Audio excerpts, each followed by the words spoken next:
ओम शांति। 4 फरवरी 2025 के ईश्वरीय महावाक्य। पहले सुनते हैं मुरली के मुख्य पॉइंट्स। बाबा ने कहा, नवयुग आ रहा है, आंखें खोलो, जागो।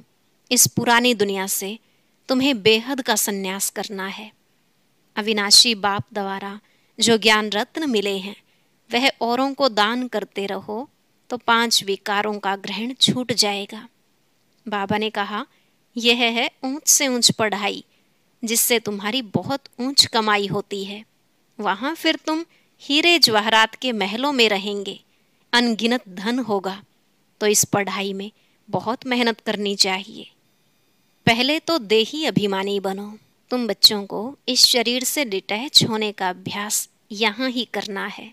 पिछाड़ी के समय तुम्हारी अवस्था ऐसी रहनी चाहिए जो सिवाय बाप के और घर के और कोई याद ना रहे। बाप के डायरेक्शन पर चलो तो धर्मराज की सजाओं से छूट जाएंगे। सच्चे सच्चे महावीर महावीरनियां तुम हो, क्योंकि तुम अभी माया पर जीत पा रहे हो। लास्ट में बाबा ने कहा, प्रकृति को भूल मुझे याद करो। मनुष्य को याद करना माना 5 भूतों को, प्रकृति को याद करना उसको कहेंगे देह अभिमान का योग। मेहनत कर दैवी गुण धारण करने हैं, कोई इसे बदला लेना यह भी आसुरी गुण है। अब सुनते हैं महावाक्यों को विस्तार से। बाबा ने कहा, मीठे बच्चे, बाप तुम्हें अविनाशी ज्ञान रत्नों का दान देते हैं। तुम फिर औरों को दान देते रहो, इसी दान से सद्गति हो जाएगी। प्रश्न, कौन सा नया रास्ता तुम बच्चों के सिवाय कोई भी नहीं जानता है? उत्तर, घर का रास्ता व स्वर्ग जाने का रास्ता अभी बाप द्वारा तुम्हें मिला है। तुम जानते हो, शांति धाम हम आत्माओं का घर है। स्वर्ग अलग है, शांति धाम अलग है। यह नया रास्ता तुम्हारे सिवाय कोई भी नहीं जानता। तुम कहते हो, अब कुंभकर्ण की नींद छोड़ो, आँख खोलो, पावन बनो। पावन बनकर ही घर जा सकेंगे। गीत, जाग सजनिया जाग। ओम शांति। भगवानुवाच, यह तो बाप ने समझाया है कि मनुष्य को व देवताओं को भगवान नहीं कहा जाता, क्योंकि इनका साकारी रूप है। बाकी परम पिता परमात्मा का न आकारी न साकारी रूप है, इसलिए उनको शिव परमात्माए नमः कहा जाता है। ज्ञान का सागर वह एक ही है। कोई मनुष्य में ज्ञान हो नहीं सकता। किसका ज्ञान? रचता और रचना के आदि मध्य अंत का ज्ञान, अथवा आत्मा और परमात्मा का यह ज्ञान कोई में नहीं है। तो बाप आकर जगाते हैं, हे सजनियाँ, हे भक्तियाँ जागो। सभी मेल अथवा फीमेल भक्तियाँ हैं, भगवान को याद करते हैं। सभी ब्राइड्स याद करती हैं एक ब्राइड ग्रूम को। सभी आशिक आत्माएं परम पिता परमात्मा माशूक को याद करती हैं। सभी सीताएं हैं। राम एक परम पिता परमात्मा है। राम अक्षर क्यों कहते हैं? रावण राज्य है ना, तो उसकी भेंट में राम राज्य कहा जाता है। राम है बाप, जिसको ईश्वर भी कहते हैं, भगवान भी कहते हैं। असली नाम उनका है शिव। तो अब कहते हैं, जागो, अब नवयुग आता है, पुराना खत्म हो रहा है। इस महाभारत लड़ाई के बाद सतयुग स्थापन होता है और इन लक्ष्मी नारायण का राज्य होगा। पुराना कलयुग खत्म हो रहा है, इसलिए बाप कहते हैं, बच्चे, कुंभकर्ण की नींद छोड़ो, अब आँख खोलो। नई दुनिया आती है। नई दुनिया को स्वर्ग सतयुग कहा जाता है। यह है नया रास्ता। यह घर व स्वर्ग में जाने का रास्ता कोई भी जानते नहीं है। स्वर्ग अलग है, शांति धाम जहाँ आत्माएं रहती हैं वह अलग है। अब बाप कहते हैं, जागो, तुम रावण राज्य में पतित हो गए हो। इस समय एक भी पवित्र आत्मा नहीं हो सकती। पुण्य आत्मा नहीं कहेंगे। भल मनुष्य दान पुण्य करते हैं, परंतु पवित्र आत्मा तो एक भी नहीं है। यहाँ कलयुग में है पतित आत्माएं, सतयुग में है पावन आत्माएं। इसलिए कहते हैं, हे शिव बाबा, आकर हमको पावन आत्मा बनाओ। यह पवित्रता की बात है। इस समय बाप आकर तुम बच्चों को अविनाशी ज्ञान रत्नों का दान देते हैं।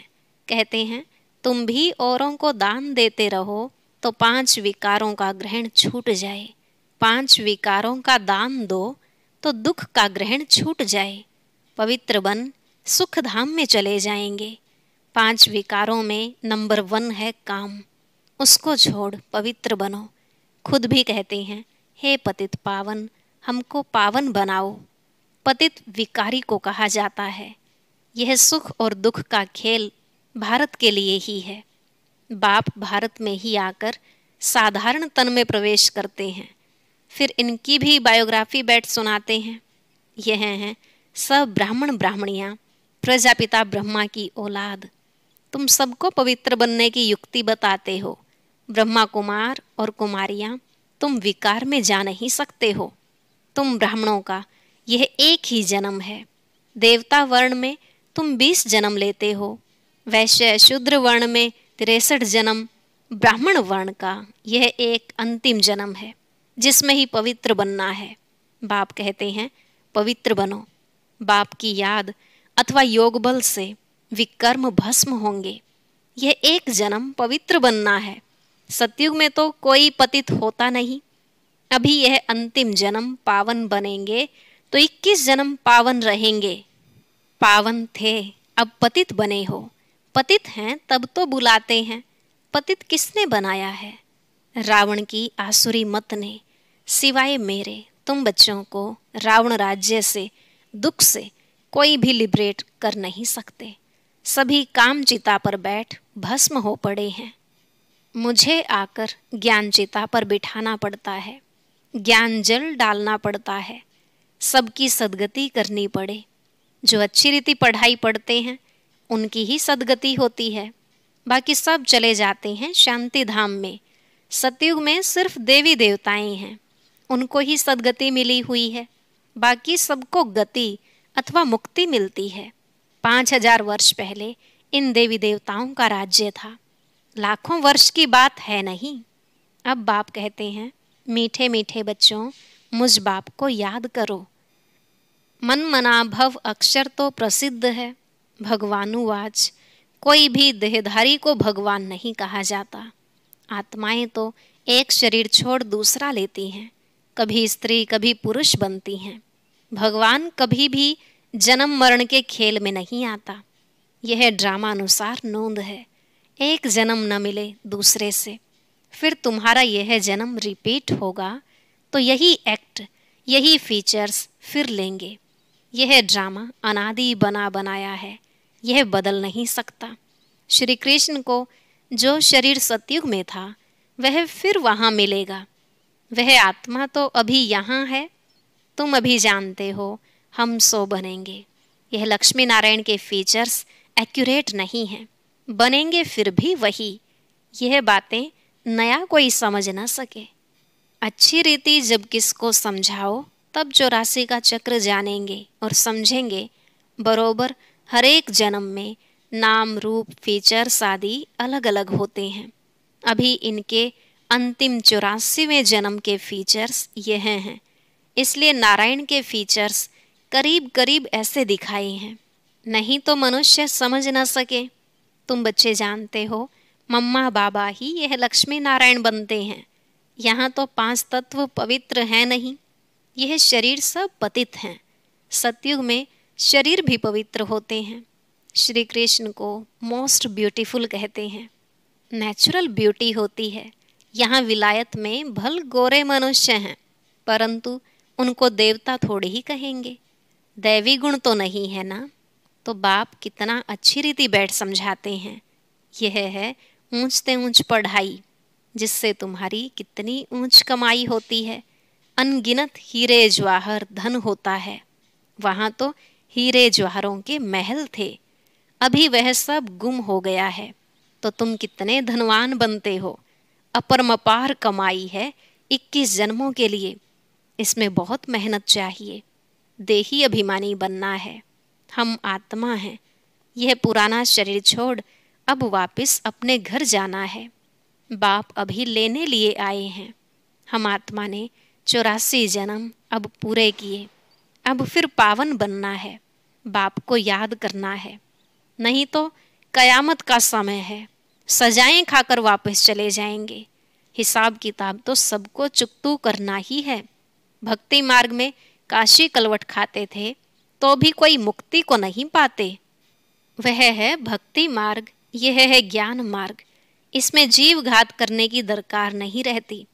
वह है जीव घात, फिर भी भावना रहती है कि मुक्ति को पावें, इसलिए पापों का हिसाब किताब चुकतू हो फिर चालू होता है। अभी तो काशी कलवट का कोई मुश्किल साहस रखते हैं, बाकी मुक्ति व जीवन मुक्ति नहीं मिल सकती। बाप बिगर जीवन मुक्ति कोई दे ही नहीं सकते। आत्माएं आती रहती हैं, फिर वापस कैसे जाएंगे? बाप ही आकर सर्व की सद्गति कर वापस ले जाएंगे। सतयुग में बहुत थोड़े मनुष्य रहते हैं। आत्मा तो कभी विनाश नहीं होती है। आत्मा अविनाशी है, शरीर विनाशी है। सतयुग में आयु बड़ी होती है, दुख की बात नहीं। एक शरीर छोड़ दूसरा ले लेते हैं। जैसे सर्प का मिसाल है, उसको मरना नहीं कहा जाता है, दुख की बात नहीं। समझते हैं अब टाइम पूरा हुआ है, इस शरीर को छोड़ दूसरा लेंगे। तुम बच्चों को इस शरीर से डिटैच होने का अभ्यास यहाँ ही डालना है। हम आत्मा हैं, अब हमको घर जाना है, फिर नई दुनिया में आएंगे, नई खाल लेंगे। यह अभ्यास डालो। तुम जानते हो आत्मा 84 शरीर लेती है। मनुष्यों ने फिर 84 लाख कह दिया है। बाप के लिए तो फिर अनगिनत ठीक कर भीतर में कह देते हैं। उसको कहा जाता है धर्म की ग्लानि। मनुष्य स्वच्छ बुद्धि से बिल्कुल तुच्छ बन जाते हैं। अब बाप तुमको स्वच्छ बुद्धि बनाते हैं। स्वच्छ बनते हो याद से।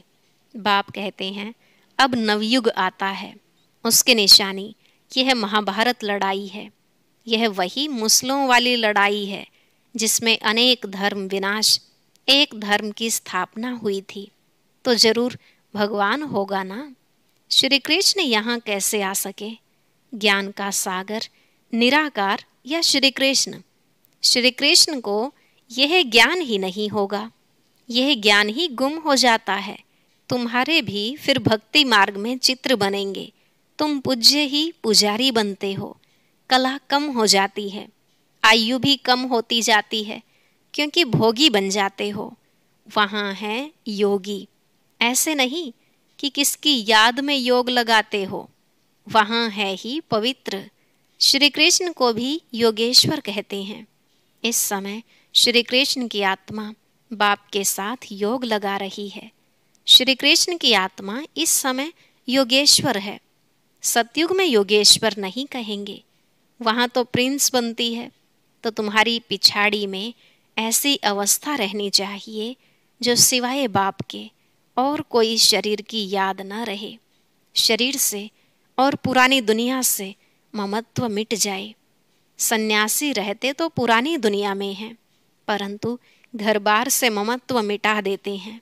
ब्रह्म को ईश्वर समझ उनसे योग लगाते हैं। अपने को ब्रह्म ज्ञानी, तत्व ज्ञानी कहते हैं।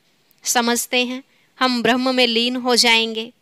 बाप कहते हैं यह सब रॉन्ग है, राइट तो मैं हूँ, मुझे ही ट्रुथ कहा जाता है। तो बाप समझाते हैं याद की यात्रा बड़ी पक्की चाहिए। ज्ञान तो बड़ा सहज है, देही अभिमानी बनने में ही मेहनत है। बाप कहते हैं किसकी भी देह याद न आए। यह है भूतों की याद, भूत पूजा। मैं तो अशरीरी हूँ, तुमको याद करना है मुझे। इन आँखों से देखते हुए बुद्धि से बाप को याद करो।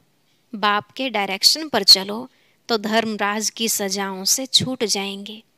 पावन बनेंगे तो सजाएं खत्म हो जाएंगी। बड़ी भारी मंजिल है।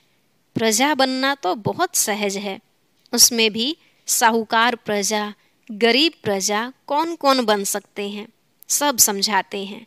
पिछाड़ी में तुम्हारे बुद्धि का योग रहना चाहिए बाप और घर से। जैसे एक्टर्स का नाटक में पार्ट पूरा होता है, तो बुद्धि घर में चली जाती है। यह है बेहद की बात। वह होती है हद की आमदनी। यह है बेहद की आमदनी।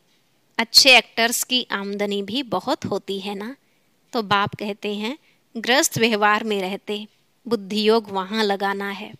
वह आशिक माशूक होते हैं एक दो के, यहाँ तो सब आशिक हैं एक माशूक के, उनको ही सब याद करते हैं। वंडरफुल मुसाफिर है ना। इस समय आए हैं सब दुखों से छुड़ाकर सदगति में ले जाने लिए। उनको कहा जाता है सच्चा सच्चा माशूक। वह एक दो के शरीर पर आशिक होते हैं, विकार की बात नहीं। उनको कहेंगे देह अभिमान का योग। वह भूतों की याद हो गई। मनुष्य को याद करना माना पांच भूतों को, प्रकृति को याद करना। बाप कहते हैं प्रकृति को भूल मुझे याद करो। मेहनत है ना। और फिर दैवी गुण भी चाहिए, कोई से बदला लेना, यह भी आसुरी गुण है। सतयुग में होता ही है एक धर्म, बदले की बात नहीं। वह है ही अद्वैत देवता धर्म, जो शिव बाबा बिगर कोई स्थापन कर ना सके। सूक्ष्म वतनवासी देवताओं को कहेंगे फरिश्ते। इस समय तुम हो ब्राह्मण, फिर फरिश्ता बनेंगे, फिर वापस जाएंगे घर, फिर नई दुनिया में आकर दैवी गुण वाले मनुष्य अर्थात देवता बनेंगे। अभी शूद्र से ब्राह्मण बनते हो, प्रजापिता ब्रह्मा का बच्चा न बने तो वर्षा कैसे लेंगे। यह प्रजापिता ब्रह्मा और मम्मा, वह फिर लक्ष्मी नारायण बनते हैं। अब देखो तुमको जैनी लोग कहते हैं हमारा जैन धर्म सबसे पुराना है। अब वास्तव में महावीर तो आदि देव ब्रह्मा को ही कहते हैं, है ब्रह्मा ही, परंतु कोई जैन मुनि आया तो उसने महावीर नाम रख दिया। अभी तुम सब महावीर हो ना, माया पर जीत पा रहे हो। तुम सब बहादुर बनते हो, सच्चे सच्चे महावीर महावीरनियाँ तुम हो।